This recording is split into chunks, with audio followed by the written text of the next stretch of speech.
Hi, how's it? We're in the following part here, and I'm busy talking about the situation on the ground in my country and how the Lord is using a cousin of mine to show me what's going on ubiquitously in South Africa.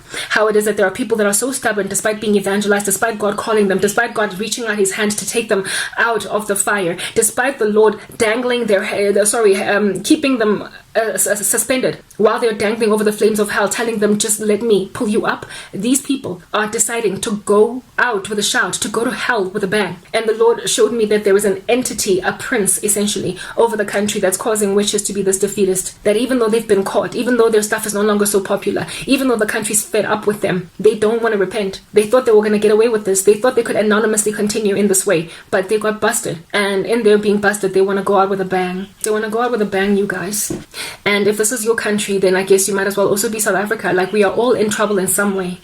God gave me, so I came out of nightmares of this nature. I once also had another dream of my cousin in, like, what would be the time. It was a dry, arid land that was very hot. Like, the rocks were hot. They were burning. And she was in there trying to get out. That was her just after death. My cousin is going to hell, and there is a chance for her to not go, but she's taking her chances. Literally, I'm like, there's a way out. If you don't do it, you'll go to hell. And she's like, I'll take my chances, because she's that much at war with me. What has made her be at such heavy enmity with me to a point of forsaking her soul? A prince over the nation. How do I know this? I got another dream, guys. Every night I get such a flood of dreams, so many of them, and many of them just break my heart. My cousin was not the only one involved in this mutiny, but she was the most mutinous one in my dream. Another cousin was involved. Her sister actually was involved. So too was my ex-boyfriend involved in this whole thing. I keep getting dreams of all these people, and I can't bring them forward, all of them, and explaining what God shows me about them as they heavy me with all of their darkness. All I can say is, as many of them as are coming up against me are as many of them as are coming up against the country. It's not just my former friends and my family members that are involved in all of this darkness. Literally, South Africa is teeming at the folds with darkness. It is oozing out of its veins darkness. My country is a witchcraft pot. It is a cesspool of darkness. And so many people are victims of these witches, yet more so also people being witches themselves. Nobody can breathe. No one can breathe. Mo South Africa, guys, it is bad. And maphelo a batho a tshwa ke boloi. They are abusing the church. True Christians in this land are being persecuted, while lukewarm randoms that are involved in sorcery are getting away with murder, but they're starting to get exposed, and in their exposure are trying to literally go out with a bang. Anyway, the dream that I had with the prince, I dreamt about Prince indeed, you know, the artist, the late celebrity. He was in my dream seated next to what I understood to be Satan.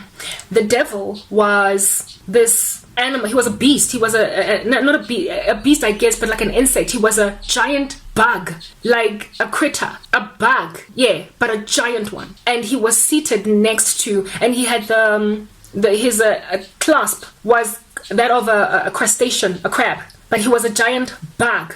And Prince was sitting next to Satan, almost as if though he was his right-hand man or a second in charge or something over my particular ecosystem, which I understood to be indeed just that, South Africa.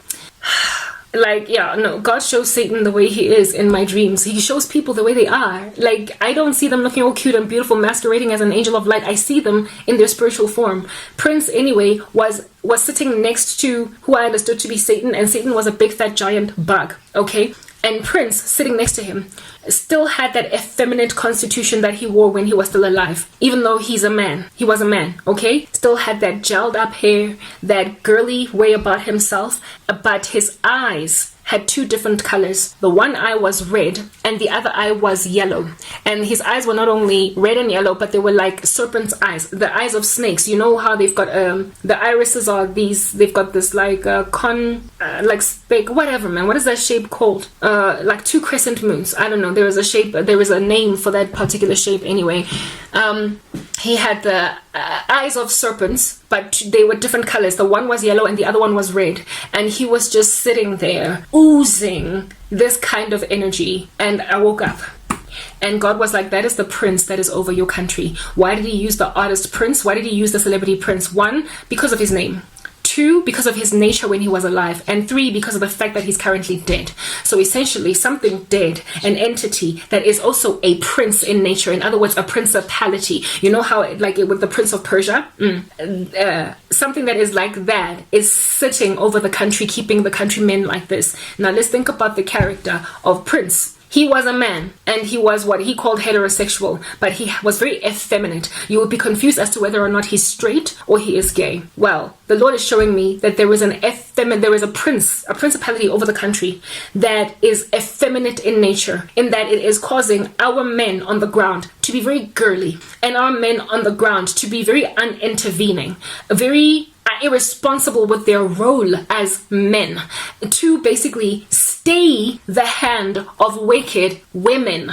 Long story short, Ahabic, in that Jezebels are being made to run rampant, loose, amok. God has told me before, described South Africa as being with the constitution of the church at Thyatira, in that they are tolerating that woman Jezebel. I have lamented, I don't know how many times in my country, that men, why aren't you doing anything to rescue me? I am this damsel in distress. Get out of your darkness. Not only have men ignored me, they also are scared out of their mind to stand up against satanic women, Jezebelian women, like women who are very bossy, very full of leadership, and run them into the ground. They literally build policies for these men and tell them, outwork them. You know how Ahab was nervous at stealing Naboth's vineyard, and he repented, and he was given mercy as a result. A man that has a conscience, a man that realizes that everything is not right on the ground and that he's married to an evil woman, but a man that will do nothing about it, that will continue to follow after this wicked woman that is bringing Baal worship into the land. That is what is currently happening in South Africa. Our men are tolerating evil women that they are aware are evil, that they can't comfortably be husbands of, but they keep on doing their bidding anyway. They have been made little girls. They are effeminate. Ahab was an effeminate king because he could not stand on his authority as a man. He let a woman run the show. He refused to take on his position as king and lead God's people in the worship of God. So it's not that these men are not convicted of what is wrong. It's that they're like Ahab. They are allowing a woman to drag them through the mud. So that's why God used Prince. He is showing me that there is a spirit, a principality over the country, that it has caused our patriarchy to be effeminate, to be girly, to a point of then taking in their stride the rule and the wicked one at that of Jezebelian women. So essentially the whole country gets made into Israel in the days of Jezebel. What happens in Israel in the days of Jezebel? Jezebel causes everybody to worship Baal. Jezebel causes the prophets of God to be killed. Jezebel makes Elijah run out and want to die, because even though he has shown the people of God a miracle on Mount Carmel, she rather works by crushing authority to intimidate them into shutting up, using like the massacring of those who speak out against her. She said of Ahab, may the gods deal with me ever so severely if by this time tomorrow Elijah is not dead. Right? She said Elijah, after Elijah fled into the wild, she basically sent out a decree that this man better die or else. And Ahab did absolutely nothing about that. Ahab also could not stand the prophets of Baal because they kept on prophesying negatively against him, to a point where he ended up going into a battle where he was prophesied to lose in, and he actually ended up dying. So these prophets of God but these namby-pamby men end up even disregarding prophecy about them that, albeit initially they did believe. So they literally lose their godliness or their propensity or their capacity to respond to the gospel. They lose it by listening to Jezebel long enough. And that is the curse on the land. Prince was an effeminate man that was nonetheless heterosexual, just like Ahab. Men that marry women, but they're not the leaders of their households. They are not the heads of their countries. Where a female spirit is running the show, but it is veiling itself